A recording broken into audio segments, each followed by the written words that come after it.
Back in December, TV viewers around the world were treated to the scene of Justin Trudeau, Canada's new, youthful Prime Minister, greeting Syrian refugees as they disembarked from government planes in Toronto.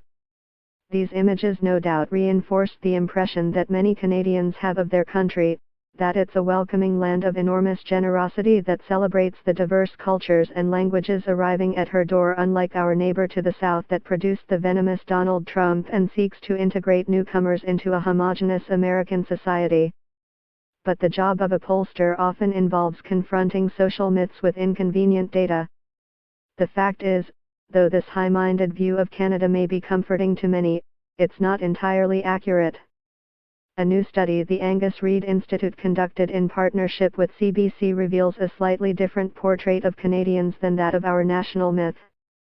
On immigration, the vast majority of Canadians prefer a policy that will enhance our economic prosperity over one that emphasizes the needs of people in crisis around the world. On multiculturalism, by a factor of almost 2 to 1, Canadians say they would prefer that minorities do more to fit in with mainstream Canada, rather than encourage cultural diversity in which groups keep their own customs and language. I asked an almost identical question 25 years ago, and fewer Canadians actually support multiculturalism as a concept today. Asked the same question today, Americans are actually more likely than Canadians to say minority groups in their country should keep their culture and language. In the US, it's closer to a 50-50 split. So much for Canadian exceptionalism on the cultural diversity front. Before considering the implications of these findings, some context is in order.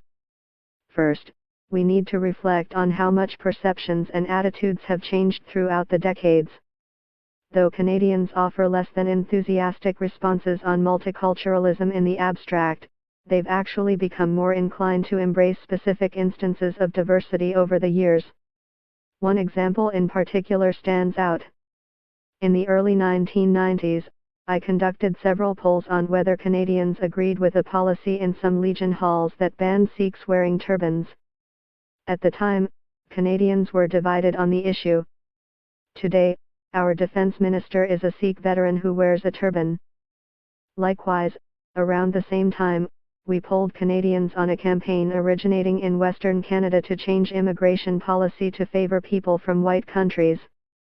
Today, the question of giving immigration preference to whites is mercifully far behind us. There's little evidence of a crisis today in the treatment of newcomers to Canada. Unlike the situation in France, where large swaths of the immigrant community feel they aren't treated as French citizens, we find that the vast majority of newcomers to Canada feel that they are treated as Canadians.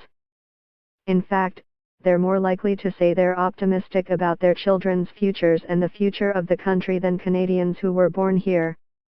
Despite the progress we've made, immigration and multiculturalism are likely to become a matter of even greater debate in the coming years.